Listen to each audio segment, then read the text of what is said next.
Congratulations and Thank welcome. you so much. Appreciate it. Thank you for having me. Before we get started, be honest, how nervous were you when the Niners were down 17 in the third quarter? What was running through your head? Really nervous. My Oura ring alerted me to my stress level, to be honest with you. I had to spend time consoling. I have 3 daughters. I was spending time consoling 2 of them who were in tears about what was about to happen. But it was a great second half, and we're lucky to come out on top. And they kept their faith, so it all worked out in the end.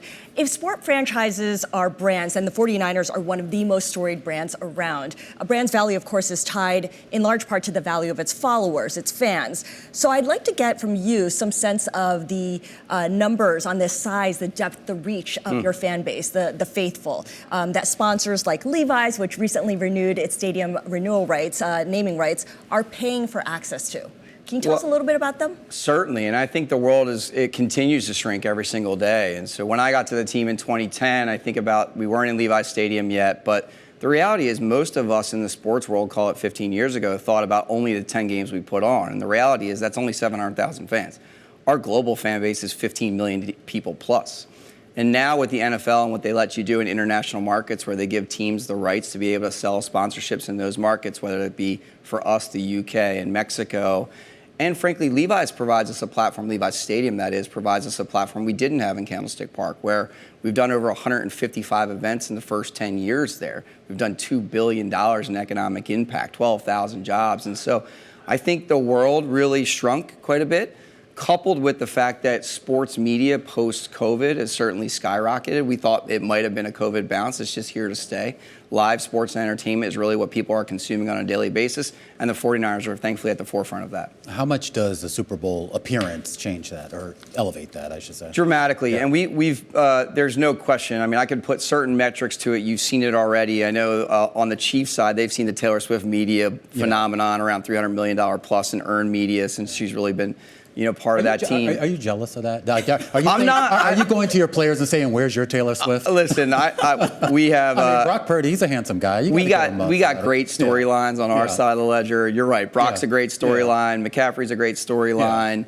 But I think, to me, this game is certainly about the two teams. Yeah. But I think it's a little bit about where the NFL sits today in the broader sort of ecosystem around sports, entertainment, pop culture. Yeah. All of those things converge, and it just so happens to converge in Las Vegas. Well, that's a big deal, and I bring it up sort of tongue-in-cheek, but, I mean, it's a big deal. As you know, a lot of people watch the Super Bowl who have no interest in football during the regular season, and it brings a lot of people in and exposes a lot of people to the team and the players and the whole brand in a way that you just can't get unless you're really on that big stage. No, you can't. And in discussions with Levi's, you mentioned in the lead-in that we were able to, it's unprecedented. We signed a 20-year deal with Levi's when we opened up the stadium. We still had 10 years left on that deal, and they extended for another 10, so taking it to a total of 30 years.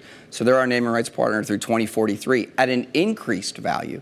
So, that doesn't necessarily happen in aging stadiums, but for us it happened because of the popularity of our sport, the popularity of our team, frankly, the venue itself, and now our geographic footprint, which has really changed because the reality was we were only able to sell what we call rights and marks, or the Oval, in our case, the 49ers Oval, within a 75-mile radius of our building. Now we can sell that to whoever. So the exclusivity of a partnership is both in the Bay, but in the globe as well. We mentioned Taylor Swift. I have to go back to that for a moment because we talked about the $330 million added value that she offers the Chiefs. How did the 49ers capitalize on that? Or is it too messy given all the conspiracy theories out there? The NFL's rigged, the Super Bowl's rigged, all of that. I think the NFL, as a culmination, we all benefit from, frankly, Taylor or the next storyline because it increases our media value, it increases the general fan, as you mentioned, that might follow the game. And the reality is we benefit because those people are tuning in. If they're a casual fan, they're tuning in around the storylines. They might be tuning around Usher at the halftime.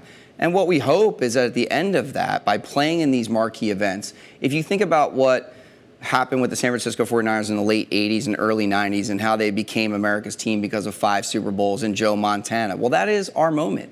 And we have 2 weeks really now to seize on that moment. And look, it would certainly help if we're standing there holding our 6th Lombardi trophy. Yeah. But it's great for us that Brock Purdy and Patrick Mahomes are in the same sentence. It's great that the San Francisco 49ers are in the same sentence with Taylor Swift. Like, these are good things for our brand, and we're going to lean into them as much as humanly possible. So Al, what's the next 2 weeks going to look like for you and the organization? What do you have to get done? We got so much to get done. I mean, it starts off with getting our team there and making sure logistically we're all set and ready, because when you're not participating in the Super Bowl, it's about everything else outside the game.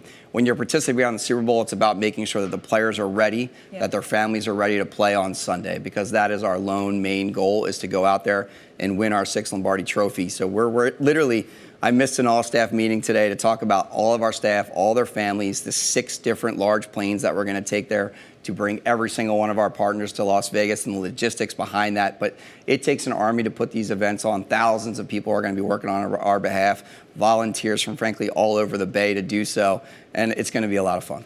All right, I need to get your prediction for what the score will be at the end of the Super Bowl. Come on, what is it? I don't want to predict. I think it's really fascinating. George Kittle has this very popular clip in 2019 where he's standing on the sideline at the end of that game after losing to the Kansas City Chiefs and says, "I'll be back here, and I'll be back here with a vengeance." We're going to win a Super Bowl. I personally don't care what the score is at the end, as long as the 49ers are on top. Let's hope that's the case.